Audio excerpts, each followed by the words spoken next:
Hello, Lieutenant Colonel Evans and Staff Sergeant Navarro. I'm excited today to talk about women soldiers, past, present, and future. Lieutenant Colonel Evans, how has the military changed for women? I think it's changed pretty significantly, mainly in the past decade. I can remember commissioning as an engineer officer in 2000 and finding out that as an engineer there was only certain assignments I could hold because a combat engineer was a specialty not open to me. And so knowing that, it was a little bit frustrating, and seeing the progress that has been made specifically in the last 10 to 15 years with each and every specialty now open to women, it's been an exciting thing to be part of. So I think the Army has changed a lot. Well, that's very encouraging to hear. And Staff Sergeant Navarro, what are some of the differences from when you first joined? So I joined in 2006, which was about 10 years after Lieutenant Colonel Evans, but pretty much the same thing. Back in 2006, combat specialties were not open to female soldiers. And today, if a female soldier or if a female wants to enlist in a combat specialty, they can most definitely do that. The Army now is about the soldier. It's not about whether you're a female or a male. As so long you meet the standard, you can be and do whatever you choose to do in the Army. Well, that sounds very exciting for women to have these new opportunities and to use their abilities to their full potential. Very happy to hear that. Can you share with us some personal experiences? I would say one thing that's been pretty interesting for me along the way is, various commands that I've been part of as a company commander or battalion commander. At times, I was the first female every time. And what I've seen come along the way behind me is see other females follow in those footsteps.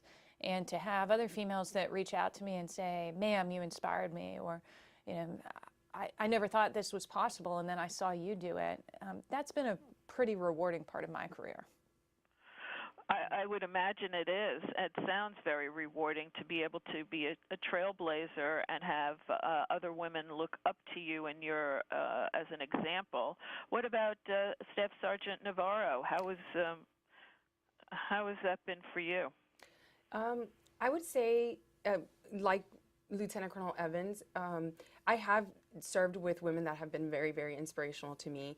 In my experience, I feel it's more of a family. When you join the Army, you're joining a big family that will have your back regardless of your gender. And I think that's a really, really important thing to take note of because, although gender roles have changed, the Army has set one standard regardless of your gender.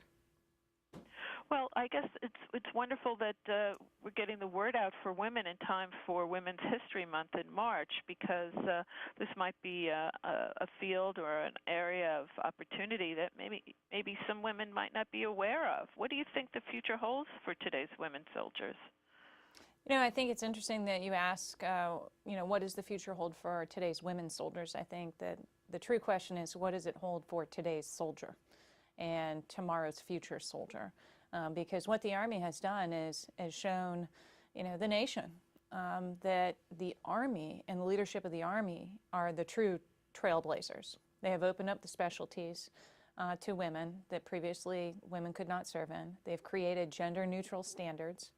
They've put systems and support mechanisms in place to support women and men in these roles. And so we've, in a sense, deleted the adjective of female soldier, and now it's let's look forward and see what the future holds for all of us as soldiers.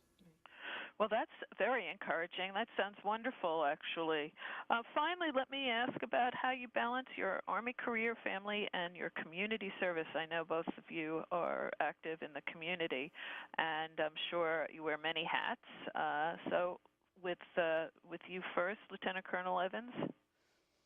I would say that, balancing, it's not always perfect. There's times when the military takes up a significant portion of my life and my family sacrifices as a result. I own my own business, And there's times that my business takes up a significant portion of my life, and my part-time service in the Army National Guard has to kind of take a back burner.